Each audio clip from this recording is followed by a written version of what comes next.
John, surely the dramatis personae would not be complete without China. The DPRK is perceived as China's client state almost, and Xi, if we can remember, got the ball rolling by inviting Kim Jong-un to Beijing. Where is China in all of this?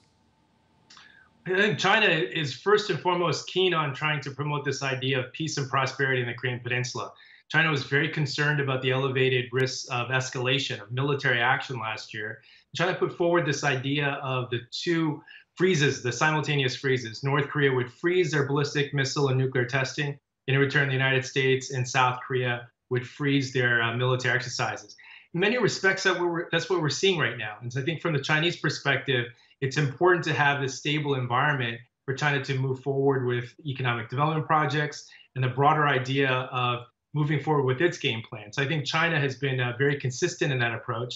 The fact that other countries are doing the heavy lifting right now, I think China is, in many respects, for that idea of peace and prosperity, fine with that ultimate goal. What comes next, the peace treaty, the overall configuration of how the different countries are going to interact, that is a period, I think, where the Chinese are curious to how that's going to unfold as well. But right now, for the time being, peace and prosperity, everyone is welcoming. John, I want to go back to the South Korean factor here. So South Korea keeps floating this idea of a three-way summit between the two Koreas as well as the U.S. And we got that once again this morning from a report in South Korea. If it does happen, or if it's South Korea that's pushing for this kind of framework, what is he trying to achieve or avoid? In many respects, if you look at the idea of a three-party type of arrangement, this is where South Korea can play more of that activist role. Right now, it's discreetly playing that activist role. But once you get the U.S. North Korea summit in Singapore down pat, and also you will see the declaration being announced there as well, that provides this additional piece where the South Koreans can play that more active role.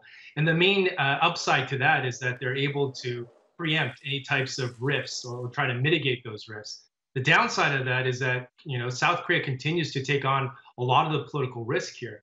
If you look at both the North Korean and the U.S. side, whatever hesitations they have, South Korea has been trying to close those gaps. So there is some downside that continues for the South Korean side. Hey everybody, it's Hadley Gamble from our new CNBC Middle East Bureau in Abu Dhabi. Thanks for stopping by. Now to watch more, you can try one of the videos that just popped up on your screen. And don't forget to subscribe.